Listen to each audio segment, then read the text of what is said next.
ಇವತ್ತು Punjab versus RCB ರಣರೋಚಕ match. ಇದೊಂಥರ play of decider match ಆಗುತ್ತೆ. ಈ ಮ್ಯಾಚ್ ಬಗ್ಗೆ ಪ್ರಿವ್ಯೂ ಮತ್ತು ಪ್ರೊಡಿಕ್ಷನ್ ತಿಳ್ಕೊಳ್ಳೋಣ. ಅದಕ್ಕೂ ಮುಂಚೆ ಯಾರನ್ನ ಚಾನಲ್ ಸಬ್ಸ್ಕ್ರೈಬ್ ಆಗಿಲ್ಲ ಪಟ್ ಅಂತ ಸಬ್ಸ್ಕ್ರೈಬ್ ಆಗಿ ವಿಡಿಯೋ ಇಷ್ಟ ಒಂದು ಲೈಕ್ ಮಾಡಿ. ಬನ್ನಿ ಇವತ್ತಿನ ಮ್ಯಾಚ್ ಬಗ್ಗೆ ತಿಳ್ಕೊಳ್ಳೋಣ. ಇವತ್ತಿನ ಮ್ಯಾಚ್ ಪಂಜಾಬ್ ವರ್ಸಸ್ RCB. ಈ ಮ್ಯಾಚ್ ನಡೀತಾ ಇರೋದು ಧರ್ಮಶಾಲಾ ಸ್ಟೇಡಿಯಂ ನ ಪಿಚ್ ರಿಪೋರ್ಟ್ ನೋಡಿದರೆ ಇಲ್ಲಿ ಆಡಿದಂತ ಲಾಸ್ಟ್ 2 ಮ್ಯಾಚ್ ಕೂಡ 200+ ಚೇಸ್ ಆಗಿದೆ. 2 ಮ್ಯಾಚ್ ಅಲ್ಲೂ ಪಂಜಾಬ್ ಕಿಂಗ್ಸ್ ಅವರು ಚೇಸ್ ಮಾಡಿಸ್ಕೊಂಡಿದ್ದಾರೆ 200+ ನ.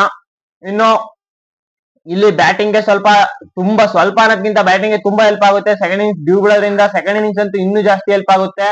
ಇನ್ನು ಸ್ವಲ್ಪ ಸ್ಪಿನ್ನರ್ಸ್ ಗೆ ಹೆಲ್ಪ್ ಆಗ್ಬಹುದು. ಸ್ವಲ್ಪ ಅವ್ರ ಏನಾದ್ರು ಸ್ಪಿನ್ನರ್ಸ್ ಮಿಸ್ಟ್ರಿ ಸ್ಪಿನ್ನರ್ಸ್ ಆದ್ರೆ ಮಾತ್ರ. ಇನ್ನು ಫಾಸ್ಟ್ ಬೌಲರ್ಸ್ ಗೆ ಇನಿಷಿಯಲಿ ಬಾಲ್ ಸ್ವಿಂಗ್ ಆಗುತ್ತೆ. ಇಂಥ ಸ್ಟೇಡಿಯಂಗಳಲ್ಲಿ ಭುವಿ ತಿಂದಾಕ್ತಾರೆ ಅಂತ ಹೇಳ್ಬೋದು. ಇನ್ನು ಎರಡು ಟೀಮ್ ನ ಹೆಡ್ ಟು ಹೆಡ್ ನೋಡಿದರೆ ಎರಡು ತಂಡಗಳು 34 ಮ್ಯಾಚ್ ಗಳನ್ನ ಆಡಿವೆ. 34 ಮ್ಯಾಚ್ ಅಲ್ಲಿ ಎರಡು ತಂಡಗಳು 17 ಮ್ಯಾಚ್ ಗಳನ್ನ ಗೆದ್ದಿವೆ. ಇನ್ನು ಎರಡು ಟೀಮ್ ನ ಹೆಡ್ ಟು ಹೆಡ್ ಧರ್ಮಶಾಲಾದಲ್ಲಿ ನೋಡಿದ್ರೆ ಇಲ್ಲಿ 2 ಮ್ಯಾಚ್ ಆಡಿ ಎರಡು ತಂಡಗಳು ಒಂದೊಂದು ಗೆದ್ದಿವೆ. ಒಂಥರ ಹೆಡ್ ಟು ಹೆಡ್ ಅಲ್ಲಿ ಈಕ್ವಲ್ ಇವೆ. ಬಟ್ ಈ ಸೀಸನ್ ಅಲ್ಲಿ ನೋಡಿದ್ರೆ ಪಂಜಾಬ್ ಕಿಂಗ್ಸ್ ಅವರು ಲಾಸ್ಟ್ 5 ಮ್ಯಾಚ್ ಸೋತಿದ್ದಾರೆ. RCB ಅವರು ಒಂಥರ ಚೆನ್ನಾಗಿ ಆಡ್ತಾ ಇದ್ದಾರೆ. ಅದರಿಂದ ಈ ಮ್ಯಾಚ್ ಗೆಲ್ಲೋ ಚಾನ್ಸಸ್ RCB ಗೆ ಜಾಸ್ತಿ ಇದೆ. Next key player to watch out ಯಾರಾಗ್ಬೋದಪ್ಪ ಅಂತ ನೋಡಿದರೆ RCB ಕಡೆ ವಿರಾಟ್ ಕೊಹ್ಲಿ ಅವರು ಮತ್ತು ರಜತ್ ಪತಿದಾರ್ ಅವರು ಈ ಮ್ಯಾಚ್ ಅಲ್ಲಿ key player to watch out ಆಗ್ತಾರೆ. ಅದೇ ರೀತಿ ಪಂಜಾಬ್ ಕಡೆ ನೋಡಿದರೆ ಪಂಜಾಬ್ ಕಡೆ ಅಯ್ಯರ್ ಮತ್ತು ಪ್ರಿಯಾಂಶ್ ಆರ್ಯ ಇಬ್ರು ಕೂಡ ಬ್ಯಾಟಿಂಗ್ ಅಲ್ಲಿ ಚೆನ್ನಾಗಿ ಆಡ್ತಾರೆ ಅಂತ ಹೇಳ್ತೀನಿ.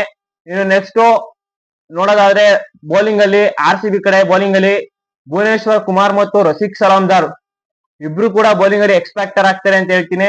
ಇನ್ನು ಅದೇ ರೀತಿ ಪಂಜಾಬ್ ಕಡೆ ನೋಡೋದಾದ್ರೆ ಪಂಜಾಬ್ ಕಡೆ ಬೌಲಿಂಗ್ ಅಲ್ಲಿ ಒಂಥರ ಯಾರಪ್ಪ ಎಕ್ಸ್ಪೆಕ್ಟರ್ ಆಗ್ಬೋದು ಅಂದ್ರೆ ಮಾರ್ಕೋ ಜಾನ್ಸನ್ ಮತ್ತು ಹರ್ಷದೀಪ್ ಸಿಂಗ್ ಇಬ್ರು ಕೂಡ ಹೈಟ್ ಇಂದ ಒಂದು ಪೇಸ್ ನ ತಗೊಂಡು ಇಬ್ರು ಕೂಡ ಹೆಲ್ಪ್ ಆಗ್ತಾರೆ ಅಂತ ಹೇಳ್ತೀನಿ ಪಂಜಾಬ್ ಕಿಂಗ್ಸ್ ಕಡೆಗೆ.